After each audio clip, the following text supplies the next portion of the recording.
We are back for our last game of the four-game homestand we had to start the season. Today we take on Coastal Carolina at home. Like I said, next year we will be heading to the teal turf at Coastal Carolina to take them on either next year or the year after. We'll wait and see. Coastal comes in at 1-1, and of course we are ranked number 5 and 3-0. Leighton Simmering is going to send it deep to start us off. Coastal Carolina losing the toss, and we will receive at halftime. It is a touchback, and they will take over at the 25-yard line. Ethan Vasco, the junior quarterback, is the leader of this Coastal Carolina offense, and they start the day off in the shotgun. I believe that's Washington to his right. Vasco goes quick and caught and stopped immediately by Kalen Barta. He's kind of been all over the field these first 3 games, kind of everywhere. And Chivi Abazor jumps, and that's going to be a free 5 yards for Coastal. Been seeing a lot more encroachment penalties recently. It is now 2nd down and 1. Vasco in the gun. He hands to Washington, and he's stuffed right at the line. Ilialo and Toby there on the stop. Backup running back in now. They give to him, and he's got a bit of a hole there, and he's able to get through it, and Kalen Barta there is to stop Balfour. 1st down and 10. That penalty really came to bite us in the butt right there. They give it back to Balfour, and he's got enough. He's got about 7 or 8 on that one. 2nd down and 3. Vasco back to pass, scrambling, and he can't get away. That's Asa Newsom and Jordan Allen combining on the sack. So the 2 defensive ends getting to the quarterback to set up 3rd down and long. The Achilles heels of the Cats defense last year. Let's see if it gets to him this year. Vasco has nowhere to go with it, and Jordan Allen's going to rack up sacks on back-to-back plays. They would end up punting, and of course, our typical starting offense, Avery Johnson, Dylan Edwards, and DJ Giddens. Dylan Edwards would get the start today in the backfield. Dylan Edwards takes it to the outside, and he's got just enough for a 1st down. We do have a bit of an offense change. I've added a few plays to the playbook, so we'll be seeing a little bit more variety when it comes to the backfield between the 2. Giddens this time runs for 8, powerful running there. Giddens remains in the game, and we are in Chanticleer territory after that run. We fake it to Giddens this time. Johnson looks to pass, and he's got Brown, and he's beat all 3 of those defenders for a K-State touchdown. The long ball, we don't use it very often, but we make the most of it there, and the Johnson to Brown connection continues. Those guys are going to be lethal for the next year or 2. To making sure that they stay here would be a priority of us. Coastal makes a big play in their first play of the next possession, and they're already into Kansas State territory. Vasco in the gun. He sends his tight end motion to the right. Vasco hands off to Washington. A huge hole opens up, and he's got enough for a 1st down. Looks about 13 to 14 on that one. 1st down and 10 from the 31. Vasco back to pass. Looks like it's a screen. They set it up, and Stonebreaker was able to get there and really slow him down for other K-State defenders to rally to the ball and only stop them for a gain of 5. 2nd and 5 now. Quick pass out once again, and that's enough for another Coastal 1st down. Coastal Carolina driving here on their 2nd possession of the game. See if the Cats can bend and not break here. Hand off to the outside, and it's stopped for a short gain of 2. Way to wrap him up there in the open field. If he didn't stop him, I think he was in for a touchdown. Hand off again, and gets through the pile of defenders and gets 5 there. Bringing up 3rd down. Jump again, but there's no flag. Vasco out and caught right at the goal line. So Coastal is less than a yard to go, and shockingly, they go shotgun. They hand to Washington, and the blocking's perfect, and he walks in for a Coastal touchdown, and they answer the Cats real quickly. Avery Johnson now back onto the field. He will have a full field to go here, starting at the 28. We give to Edwards, and he's got a lot of room to run, and he breaks free. One jump cut, and he uses that speed to go all the way into the end zone. An even quicker answer from the Wildcats. Dylan Edwards with a huge run. That's 72 yards. So two big plays wound up in 2 touchdowns for the Cats. Can Coastal keep up? This defense is probably a little tired. Offense probably scored a little too quickly. And Dante Thomas, the 3 interception day he had last week against TCU, he goes down with an injury, so he's going to miss a little bit of this game. Coastal will go out wide, and it's broken up. Not sure who that was who broke that up, but hell of a play. They would end up punting it back, and K-State gets the ball.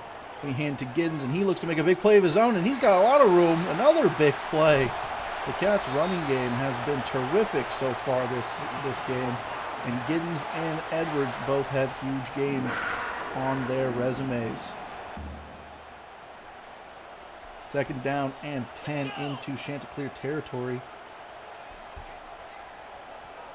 We send Edwards in motion. We pass it out to him. It's a screen. Interesting screen. We haven't seen that this year.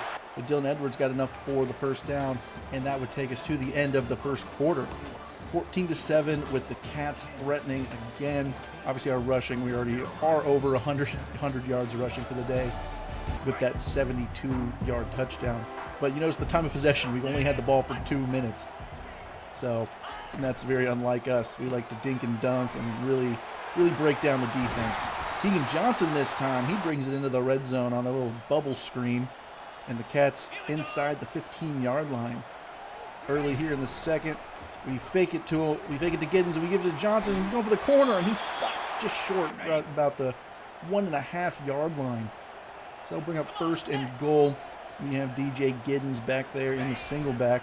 We give it to him, and it runs over the linebacker. Nothing's going to stop Giddens from getting into the end zone. So Edwards, Giddens, and Brown all have touchdowns today. Great start from the Cats offense. 3 possessions, 3 scores.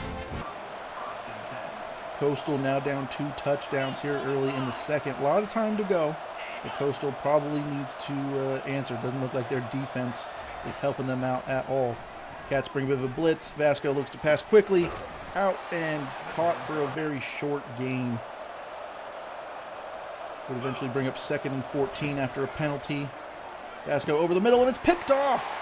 Jacob Stonebreaker, the redshirt freshman, intercepts it, and the Cats will take over just outside the red zone.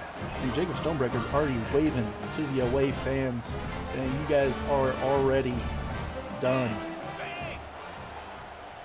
Cats look to take advantage of the good field position. Johnson looks to scramble, doesn't have anybody. He's got a lane, and he heads to the corner of the end zone, and in one play, Avery Johnson also has a rushing touchdown, and he's going to hit the gritty. Avery Johnson, we've seen him run a bit more often, and this time he's able to break a 20-plus yarder for the touchdown, and the Cats are up big very early in this game. Vasco back to pass, quick pass, and it's caught. That's exactly what they needed. Vasco goes over 100 yards right there. Jacob Parrish getting beat on the press man coverage there. Not what you want to see. Vasco back to pass once again. He scrambles, and he finds the spot in the zone, and it's all the way inside the 5-yard line. 2 big plays from Coastal, and they are already threatening with another touchdown. Vasco looks to pass, and it's caught by his tight end. And that's another quick touchdown. So we are firing on all cylinders here so far in this game. It's what, 6 touchdowns already? And we're not even halfway through the 2nd quarter. Keegan Johnson again on a bubble screen. Tries to make the safety miss, but he's got enough for the 1st down. 2nd down and 10. A little over 7 minutes to go in the 2nd.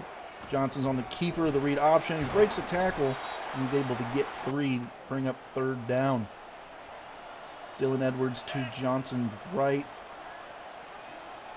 kind of an obvious passing situation here for the Cats. We're going to change up the play just a little bit. Play clock running down, so we got to hurry. We send Spivey in motion. We look for Spivey, and he's got room. He's got a lot of green in front of him, and he's all the way up inside the 35 to the 34. Good third down conversion there from the Cats. Recognizing man coverage and running the drag. Fake to Giddens. We look to pass, and it's Garrett Oakley. He gets the first down. Quick pass out from Johnson, who was under pressure there. First down and 10 inside the red zone. Little under 5 minutes to go. Johnson looks to pass again. He's going for the end zone, and it's tipped and picked off. Coastal Carolina practicing their tip drill pays off, and they intercept it in the end zone. He had Oakley there. He's got a little bit more loft on that. It would have been a touchdown. Vasco throws incompletion on second down and 10. Second and 10 from the 20-yard line. Coastal Carolina needs to get another score here. That'll put them back in the game, and he's stuffed. Washington stuffed behind the line, and that'll bring up third and long once again. 4 minutes to go here in the second. Vasco looks for a screen, finds his man. He's looking for a room to run, and Stonebreaker stops him short of the line to gain, and they would end up punting back. Under 3 minutes to go here in the first half. Cats looking to go up, get another score, add on to their already big lead. Dylan Edwards stops short there, brings up third down and 7. Devon Rice checks in. Johnson looking to pass, and he finds Brown again for another big game. Jace Brown all the way inside the 15-yard line to the 14. Cats are threatening inside the 2-minute warning. Third and 12. Cats have gone backwards the last 2 plays. Johnson looks to pass, finds Keegan Johnson just enough for a first down. Put that ball to the outside shoulder of Johnson there. First and goal, we hand to Giddens, and Giddens goes up the middle, and he gets another touchdown. Powerful running from the Cats per usual, and the Cats are going to take a 3-touchdown lead. Hot half for the Cats offense.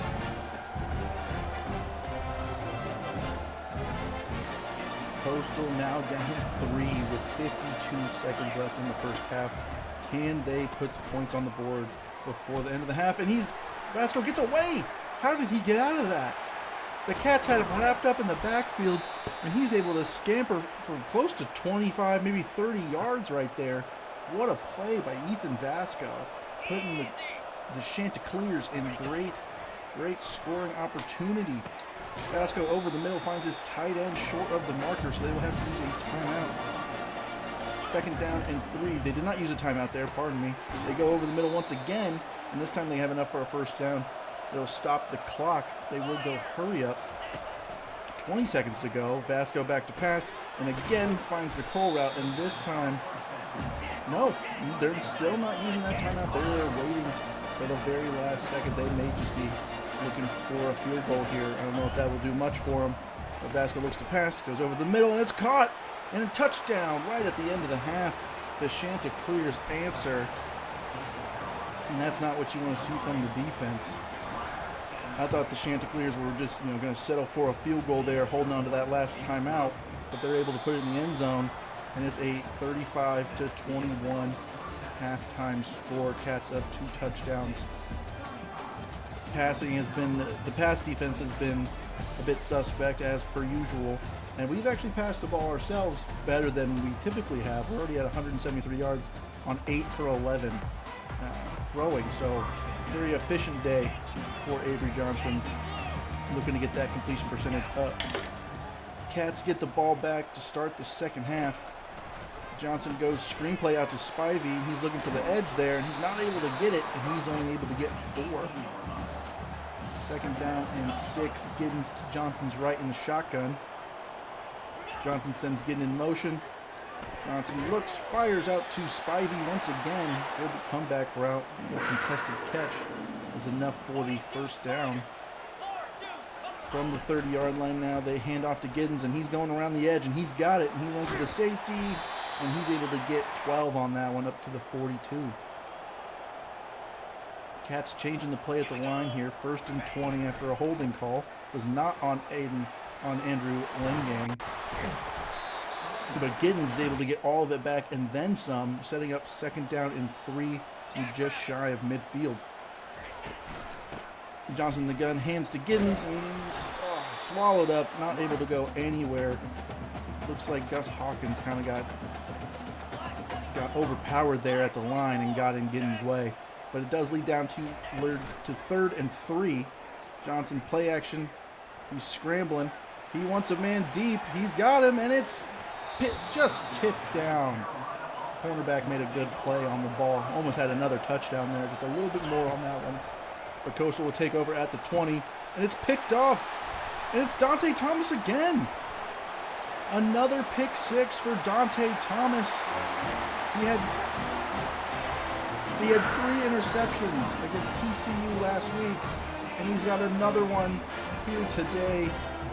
Dante Thomas, it really stinks that he's a senior. He did not play really at all last year. He's coming in and making a statement after switching to defensive back when we needed the depth there, and he's really made his mark on the defense. 42-21 now. Vasco back out. He's scrambling. He's got nowhere to go. Jordan Allen and Asa Newsom was also in on that one, and they would eventually punt back to the Cats here on their 2nd possession of the half. Johnson fakes. He looks. He finds Keegan Johnson over the middle for another big gain. Avery Johnson going over 200 yards there. Inside the 15-yard line now. Johnson back to pass, and he's gobbled up back there, getting tackled for a sack. So D-line not giving up by any means. Down and 17. Cats get a little bit more room to work with. Realistically, they have been able to pass the ball pretty well today. Johnson has a little bit more time, and he finds Jacques Spradley Demps, the backup slot receiver. Another touchdown for the Cats, and that's now 2 passing touchdowns for Avery Johnson plus 1 on the ground. It is 48-21. The Cats have now a 4-touchdown lead. The Chanticleers need something on offense here, or this one may just get out of hand real quick here in the 3rd quarter. Let's go back to pass. They go bubble screen and caught, and it's got a big gain there up to about the 43-yard line. But that's all they would get on that drive. Having to cut a little bit out of this one because it may go a bit long. Johnson back to pass on 3rd down, and we find Jace Brown, who stutter steps and almost breaks the ankles of the linebacker. Is able to get a couple more yards there. What playmaker Jace Brown, making him look silly. Later in the drive, it's 2nd down and 10. Johnson back to pass. The Chanticleers show a little bit of pressure, going deep to Andre Davis, and he's not able to come down with it. Kansas State still taking shots here late in the 3rd. Johnson sends Spivey in motion. Johnson looks. He finds Spivey over the middle. That is not more than short, but there is a flag on the play. And questionable call here, personally. Roughing the passer. Did not really look like he got there that late, if really late at all. But the Cats are going to take it, and that would take us to the 4th quarter. The Cats up 49-21. We get into Chanticleer territory. We hand off to Giddens there for a short game. Wonder how long we'll see the starters in for now. We do have a couple big games coming up. We give to Dylan Edwards on the carry, and he breaks it to the outside, cuts back in, and he's able to get enough for the 1st down up inside the 20-yard line into the red zone. 2nd down and 5. Johnson with the keeper, and he slides down to avoid the hit. Smart play there from Johnson. The Cats wouldn't be able to put it in the end zone, but we would get a field goal, making it 52-21. The backups now in for the Chanticleers. That's Larry Garfield with the pass. And wide open into Kansas State territory goes Coastal Carolina. Can their backups do something? We don't have our backup defense in, I don't think. And it's a fumble, and it's scooped up. Jordan Allen. Looks like Asa Newsom got there, forced the fumble, and Jordan Allen jumps on top of it. See if the Cats' 2nd stringers come out. I would expect them to. They are not. They are still on the field. They want more. They're having a lot of fun out there. Johnson back to pass. He's going deep for Jock Bradley Dempson. He's got him again. Jock Bradley Dempson going up and getting that one. That's another touchdown for the Cats. Jock Bradley Dempson making a name for himself in this one. 2 touchdowns on 2 catches. Big plays there. And it is now 59-21. The backup's got to be in now. And it looks like they are. That is Mateo Blum there at defensive tackle. Garfield back to pass, and it's broken up quickly by the linebacker. 2nd down and 10, just under 6 minutes to go. And it's picked off again. And that's LeJames White. He's a converted running back playing corner, and he takes it back for a pick 6. LeJames White wasn't able to see the field as a running back. We switch him over to corner, given our poor depth there, and he comes up with a pick 6. What are the odds? That's insane. 3.5 to go now. This game's all but over. 66-21. Garfield back to pass. He finds a man, and it's caught and brought down immediately. James White was there on the coverage. Had to deal with two players at one time. 2nd down and 8 inside the 15. Garfield finds his tight end and powers his way past the goal line for a Coastal Carolina touchdown. Not that it's going to do much, but now we see the debut of true freshman Bryce Tuchelski. He is here, Uncle Rico, as I like to call him. He does have a bit of a mustache. If you guys saw the thumbnail, he completes his first pass of the season and of his K-State career. But now we're just here running out the clock. Dylan Edwards running around. We didn't mean to have Dylan Edwards in on this play, but he is technically the backup running back, so he is in. He goes over 150 yards rushing with that carry, and that would end up being one of the last plays of the game. It ends finally 66-28. The first time we're putting up 60 in the series. Avery Johnson throws for over 300 yards, had 4 touchdowns, 1 on the ground and 3 through the air. Great game all around from the Cats. Be sure to like and subscribe for more of the K-State Dynasty, and I will see you guys in the next episode.